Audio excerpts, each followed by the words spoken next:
suite, nous allons passer à la rubrique e-administration, juste après le jingle. Là, ils en ont pris aussi pour leur grade.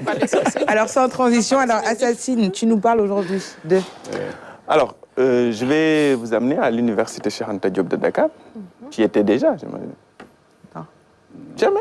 À l'université? Okay. Donc je vais t'amener chez Alioune. Voilà, c'est ça. Ça c'est chez nous, ça. C'est chez nous. J'y suis déjà allée pour visiter, mais malheureusement... Pour étudier. Elle ne connaît pas le... Non, pas ce que c'est le pacatas. Elle ne veut pas connaître ça. Moi non plus, parce que moi non plus, j'ai pas Merci beaucoup. Je n'ai pas fait l'université. Mes amis de la chambre 44E, passez une excellente journée. Vous arrivez d'être 10 dans la chambre. Wow, 10. C'est beaucoup. 10? Oui. Les temps ont changé. Ah, j'espère. Je ne crois pas, non. Ah bon? Toujours le cas. Nous, par contre, nous étions quand même... un ami qui vient de loin. Du côté des femmes, vous étiez trois? Du côté des femmes, oui. Ah, ça va, ils n'étaient pas nombreux du côté des femmes. C'était bien. Officiellement. ESP, c'était le petit bourgeois quand même de l'université de Diop. Moi, je même au resto de l'ESP. C'était quelle faculté? On y avait un bien meilleur menu. Attention, c'était la faculté sciences physiques. Comme quoi, finalement, ça a dû évoluer parce que ça fait des années que... Je l'espère. Ça fait des années que... Il y a quand même beaucoup d'efforts. C'était il y a combien de temps, Aline? Écoutez, au tout début des années 2000, ça remonte. Ça fait des années, donc ça se comprend. Alors, Hassan Sina. Alors, Sénégal Numérique vient de signer une convention de partenariat avec le rectorat de l'université Cheikh Anta Diop de Dakar. Donc, le professeur Amadou Ali Mbaye a accueilli Cheikh Bakhoum pour la signature de cet accord cadre qui va permettre en tout cas aux deux institutions, aux deux entités de poursuivre leur collaboration parce que la collaboration entre Sénégal Numérique et l'UCAD existait déjà, mais là, ça va être renforcé et toucher des aspects beaucoup plus spécifiques comme la recherche, l'innovation. Très bien. Mais aussi et surtout, la gestion technique du domaine .sn est désormais dévolue à Sénégal Numérique SA. Et cerise sur le gâteau, les espaces Sénégal Service qui sont dans les 46 départements du Sénégal sera désormais aussi un lieu où on commercialise le domaine .sn. Très bien. Donc je vous propose de suivre cet élément de la rédaction de la télévision nationale. La RTS. Sénégal Numérique se lie ainsi avec l'université Cheikh Anta Diop de Dakar. Cette collaboration vise un renforcement de capacités. Elle va permettre aux étudiants et aux chercheurs de l'UCAD de travailler avec les experts de Sénégal Numérique. Développer des programmes de recherche et d'innovation conjoints dans le domaine du numérique et sur des sujets technologiques prioritaires tels que l'intelligence artificielle, le calcul quantique, l'Internet des objets, la blockchain, pour ne citer que ces technologies-là. Mais également, il s'agira de concevoir et mettre en œuvre des cas d'utilisation exploitant les technologies émergentes en collaboration avec vos étudiants.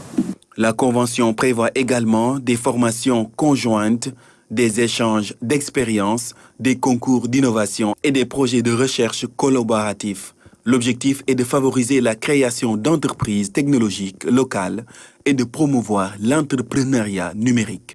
De 2005 à maintenant, il y a également eu énormément de progrès réalisés du côté de l'UCAD dans le domaine de l'entrepreneuriat, en particulier de l'entrepreneuriat du numérique. Ça, c'est devenu un nouveau défi pour Sénégal Numérique et pour l'UCAD. Et nous sommes sûrs qu'avec cette convention, nous allons être plus outillés pour répondre à nos missions de service public. Ce qui fait que je suis persuadé que nous allons continuer à en donner la main pour remplir nos missions. La signature de cette convention entre Sénégal Numérique et l'université Cheikh Anta Diop de Dakar va offrir des opportunités exceptionnelles aux jeunes étudiantes et étudiants sénégalais. C'est un exemple concret de l'engagement du Sénégal en faveur de la technologie et de l'innovation. Merci beaucoup à Sansine pour ce reportage qui a été quand même réalisé par les agents de la RTS. Avec des images. D'accord, merci beaucoup Hassan. C'est normal, deux structures étatiques qui collaborent. On est des partenaires. Forcément, c'est donnant-donnant. Oui. On dit ça. Alors, aujourd'hui, le domaine.sn est finalement démocratisé, si je peux l'appeler ainsi, dans le sens où on peut aujourd'hui s'en approprier un peu partout à travers le Sénégal, dans les 46 départements du Sénégal. Effectivement. Donc, grâce au réseau des espaces Sénégal Service qui se trouve dans chaque département du Sénégal.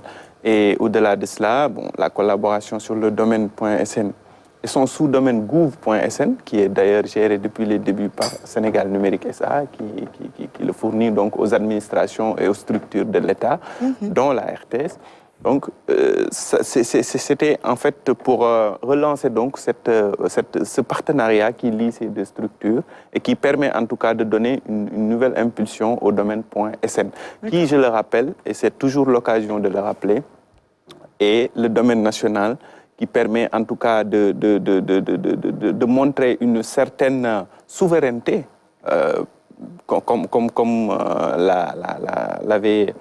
comme l'avait rappelé le président de la République, en invitant en tout cas toutes les structures de l'administration, toutes les entités à rejoindre l'ADIE à l'époque, aujourd'hui Sénégal Numérique SA, pour donc être enrôlés dans la messagerie gouvernementale qui permet donc d'avoir cette extension .gouv.sn.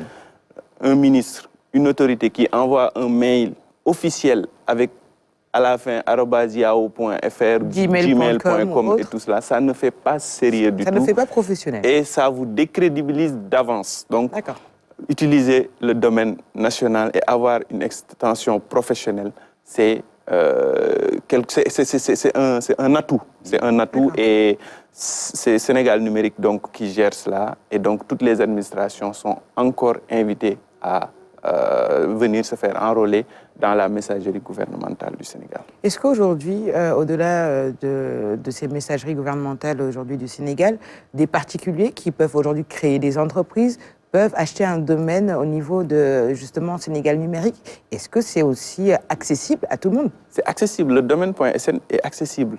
Anta.sn, si c'est encore disponible, tu peux aller l'acheter. Tu peux l'avoir. Accessible, quand je dis, c'est financièrement. C'est financièrement, bon, c'est pas gratuit. Oui, est-ce que c'est accessible financièrement? C'est-à-dire, est-ce que les tarifs sont chers ou pas? Alors, ce sont les tarifs du marché. Hein. Je ne peux pas donner de chiffres, mais ce sont les tarifs du marché. C'est un peu plus cher quand même que les .com, les .net et autres, parce que ça... Il s'agit du... Voilà. C'est un domaine quand même, voilà. D'accord, très bien. Assez sérieux. Par rapport aux tarifs, moi, je trouve que ce n'est pas véritablement cher. Hein. Non, pas du tout. Oui, parce que vous pouvez payer annuellement et tout. Exactement. Donc, j'ai eu à utiliser ce .sn-là. Et véritablement, j'insiste beaucoup sur cette coopération avec l'UCAD, qui est une véritable aubaine pour l'UCAD. Effectivement. Donc, c'est toujours à magnifier. Très bien. Monsieur Nguyen, ils ont normalisé un peu les domaines au Sénégal? Oui, alors c'est l'un des secteurs les plus normalisés. Hein. Merci. Le secteur des télécommunications est quand même très normalisé. On a d'ailleurs, au Sénégal, on a l'ARTP qui régule un peu tout ça. Qui assure la régulation. Et au niveau international, on a l'Union internationale des télécommunications qui élabore les normes dans ce secteur. Alors, je pense que Sénégal Numérique est quand même en train de faire un gros travail. Aujourd'hui, le domaine.sn, comparé à quelques années avant, n'avait pas trop bonne presse. Mais aujourd'hui, de plus en plus d'organisations l'utilisent. Nous-mêmes, notre site internet, c'est .sn, asn.sn. Et je pense que c'est quelque chose d'important, comme le disait Hassan. Il y va de la souveraineté. Il y a un aspect de souveraineté à gérer ses propres données. Parce que le monde de demain, c'est le monde des données. Ce ne seront pas les richesses minières ou quoi que ce soit qui va gérer, mais c'est véritablement les données. Celui qui a les données a véritablement le pouvoir. Et avoir une entité nationale, gouvernementale, qui fait un travail dans ce domaine-là, c'est véritablement important. Très bien. Et Aline Badarakan, tout à l'heure, Hassan Sine le disait, il en va aussi de la crédibilité. Mais de la crédibilité, de l'image de marque du Sénégal, de notre estime au niveau international. On a vu comment une prétendante sérieuse, qui était même annoncée comme la grande favorite aux présidentielles américaines, donc la première puissance mondiale, a perdu des élections juste après avoir utilisé une messagerie privée, qui n'a rien à voir avec la messagerie gouvernementale. Donc ailleurs, on prend vraiment cette chose-là question au sérieux. Très au sérieux. Donc c'est une question extrêmement sensible. Et voilà, parce que la souveraineté, en tout cas au niveau des données, elle est fondamentale. Si vous n'avez pas de souveraineté en la matière, mais en fait, vous êtes un nain sur la scène internationale, parce que quand même, l'autre aura toujours une longueur d'avance sur vous. Et je pense que ça doit être, aujourd'hui, même une directive présidentielle. Je pense que le président, il avait même fait une annonce à l'époque pour que tous les administrateurs, en tout cas, tout le monde, puisse utiliser le nom de domaine .sn. Parce que quand même, c'est une question véritablement donc, de souveraineté, de responsabilité même, quand on vous confie les affaires de la cité. Je pense que moi, et puis en tant que Sénégalais, de loin, imaginez un peu mon orgueil, ma joie de voir peut-être un officiel du Sénégal utiliser ce nom de domaine .sn, ou bien même pour la publicité. On voit même de grands pays en fait, qui se contentent juste de leur nom de domaine pour faire un peu leur propre publicité, pour donc d'une certaine façon donc rehausser l'image de marque donc de leur pays. Ça c'est quelque chose à préserver et véritablement à encourager aussi pour que tous les officiels sénégalais, même les particuliers, puissent utiliser ce nom de domaine-là qui nous est vraiment cher, qui nous est propre. Merci Hassan Sine pour terminer. Pour terminer, un dernier élément, mais avant de revenir sur cet élément-là, donc je rappelle juste qu'en termes d'utilisation du nom de domaine national, le Sénégal est quand même fait partie des pionniers, et non seulement il fait partie des pionniers, mais c'est également le pays où on a quand même une proportion d'utilisation du nom de domaine national le plus élevé, quoi. D'accord. Donc c'est très très important de préciser ça, mais il faut encourager encore les nationaux à avoir cette fierté d'utiliser leur domaine national. Donc, dans cette collaboration, on a parlé aussi d'intelligence artificielle, qui fait partie donc, des aspects qui lient désormais Sénégal numérique et l'UCAD.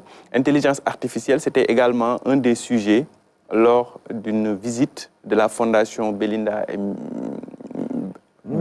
et Melinda Gates au data center de Diamniadio, dans le cadre donc de la visite de Bill Gates au Sénégal avec le challenge qu'il a amené ici. Vous l'avez vu ici, vous en avez largement parlé avec le président qui était à ses côtés. Donc, son responsable en charge de tout ce qui est intelligence artificielle était au data center de Diamniadio. Et après sa visite, on a recueilli ses impressions. Je vous propose de l'écouter. I'm Zamir Bray, Deputy Director for Technology Diffusion at the Gates Foundation. Je suis Zamir Bray, directeur adjoint à la diffusion des technologies à la Fondation Bill et Melinda Gates. Et je gère également notre portefeuille d'intelligence artificielle pour la consolidation dans les secteurs de la santé, de l'éducation et de l'agriculture de la Fondation Gates. Nous sommes ici à Dakar avec 50 innovateurs du monde entier travaillant sur l'intelligence artificielle pour le développement. Et nous avons eu une rencontre fantastique ici à Dakar. C'était excitant et inspirant pour nous de voir aussi ce dispositif qu'est le Data Center du Sénégal, qui est l'une des installations leaders de la sous-région dans ce domaine et qui permet au pays d'être en mesure de stocker et d'héberger ses propres données de son gouvernement par le Sénégal et pour le Sénégal. Sa mise en service est un atout puissant pour le Sénégal aussi et son peuple car il va permettre d'augmenter les opportunités en matière d'intelligence artificielle et in fine d'améliorer les conditions de vie du peuple sénégalais. Très bien, Hassan Sine, un excellent extrait que tu nous proposes. C'était ta voix en doublon? Oui, comment tu m'as reconnu? Je te laisse terminer ta chronique. C'est fini. Merci beaucoup pour ta belle chronique. Il est 7h15. Vous êtes nombreux à nous écrire sur nos différentes plateformes digitales, notamment sur la page Facebook Kenkeliba.